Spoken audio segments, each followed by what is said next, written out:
Alright, so nagbabalik tayo sa ating violin tips and tricks. And for today's video, I want to do another video on vibrato. But this time, it's not about teaching you how to do it, but why you shouldn't do it, no? Especially for those na nagsisimula pa lang mag-aral ng violin or any bowed-stringed instrument for that matter. Why is vibrato the least of your concerns right now? Especially kung nagsisimula pa lang kayo, di ba? Kasi I still get it a lot na parang ang dami pa rin nagtatanong kung paano ba mag-vibrato, kailangan na ba daw nilang aralin.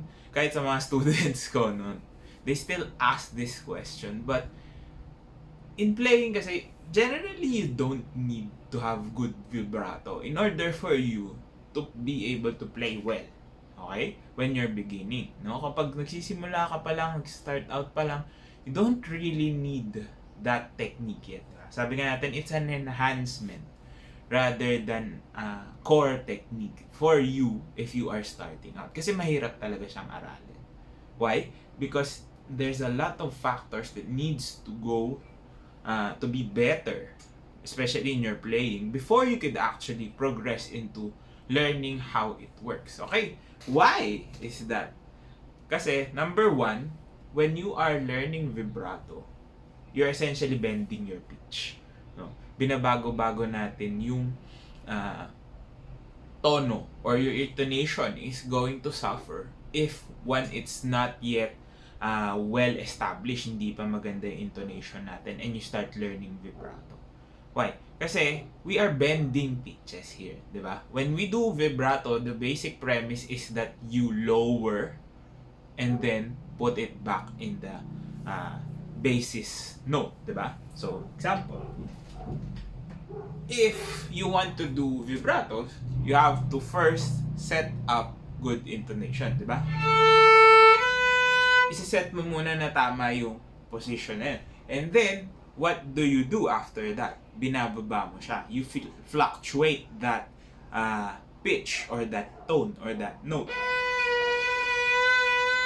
Minsan tumataas din. So, depende kung anong klaseng vibrato yung ginagawa mo.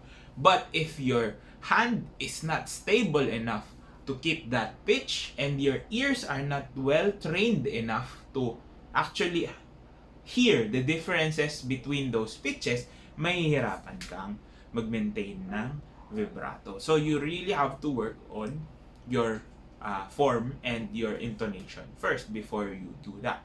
Another factor that could limit you or why you should not be doing vibratos for now is your tone production. Okay?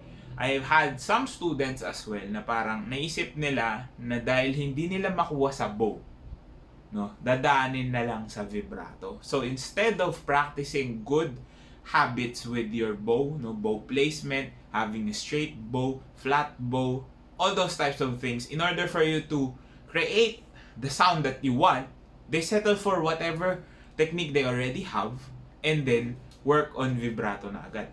Ano nangyayari doon? Kulang yung sound, no? You could have this very shaky sound, no? Napapatunog mo, sabi nga kasi nila, para pagandahin yung sound, lagyan mo daw ng vibrato. No? A lot of amateurs and inexperienced musicians would always give that advice and I don't understand why, di ba? Kasi gumaganda daw yung tunog pag may vibrato. Now, if you're a beginner, so isipin mo, lalagyan ko, aalog-alog ko lang, gaganda na siya. But no, you're limiting your growth when it comes to tone production. Because, again, the bow comes in first, diba? Your bow produces the sound. Vibrato only enhances, only amplifies what sound you can produce with your bow. So, if your bowing is not secure, hindi maganda yung technique, you lack power, you lack volume, hindi niya mako-compensate yung nabibigay na enhancement ng vibrato. Because the enhancement that a vibrato technique will give you is not volume, no? It's more of your sound quality, no? But not the volume. Hindi mo mapapalakas kung mahina ka magpatunog, no? Hindi mo yung pro-project yung sound mo kung mahina yung bow technique mo. Hindi niya yun masusolusyonan. It gives you a different type of enhancement, no, Kumbaga sa kotse, kahit anong gawin mo, hindi siya bibilis, pampaganda lang siya. Parang ganon, di ba? Hindi ka lalakas hindi magiging rounded yung sound mo if you do vibrato. Well, maybe a little bit, di ba? You could have a nice vibrato technique na nagiging rounder yung sound, nagiging less harsh, but when it comes to volume, how can you do volume if your bowing is not good, di ba? Well, how can you make a sound more dense? Diba? Hindi niya yun maapektuhan. But instead, masasanay ka na parang hanggang dun na lang yung kaya mong i-produce na sound.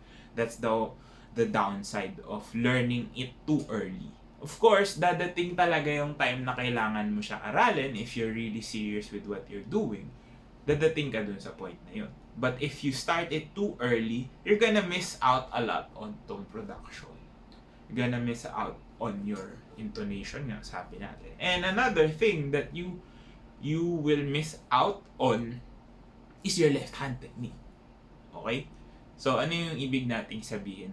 Yung iba kasi na nasanay lang mag-vibrato without knowing what it really is or how to properly do it, loses a lot of technique dito, no? So, masyadong mabagal yung finger dexterity nila because it affects the way they put down their fingers, it affects the way they open their hands, no? Kasi yung vibrato, very disruptive if you don't really work on it properly, no? Let's say for example, nasanay ka na kasi sanay ka mag-vibrato nang nakaangat lagi yung first finger, di ba?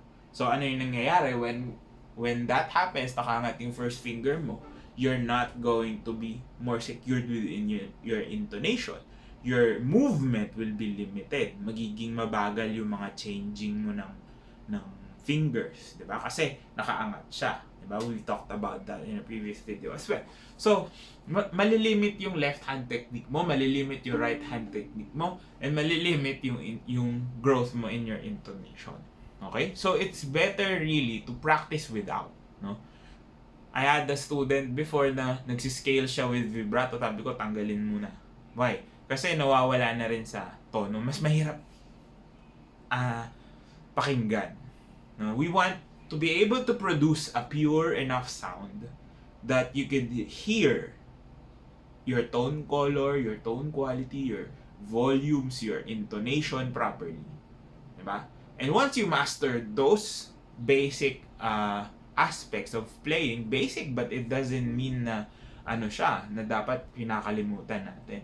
They're very fundamentally rooted on how you play, on how you will develop as a musician. No, before natin pasukan ng vibrato techniques, no, yung mga mas advanced na techniques pa.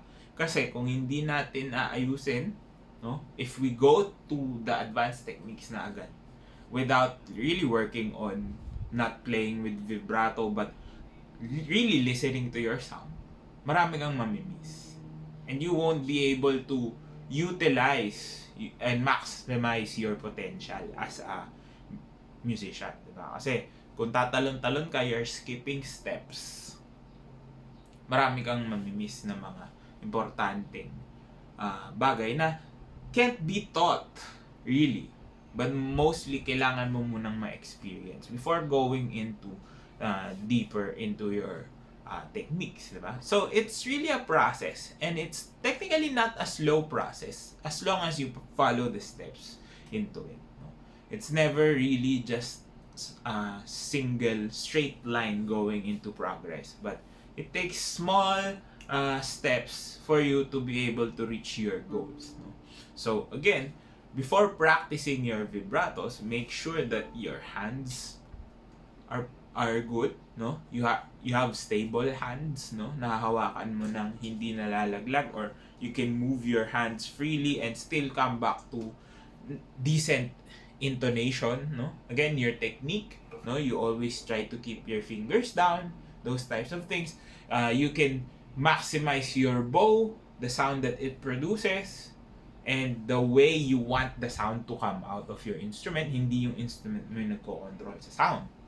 And then, I think that's the best time for you to learn how to do vibratos. I advise my students to learn vibrato, or I teach them how to do it once they learn how to shift. Kasi the premise of shifting and the movement of vibrato is almost the same.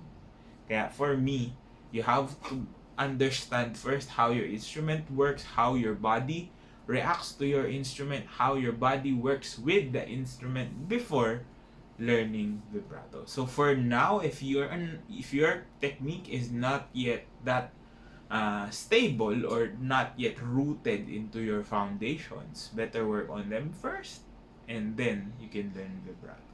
Now, nakatulong tong video na to, please do drop a like, comment down below more content you'd like to see. If you have any questions, we'll try to answer in the video.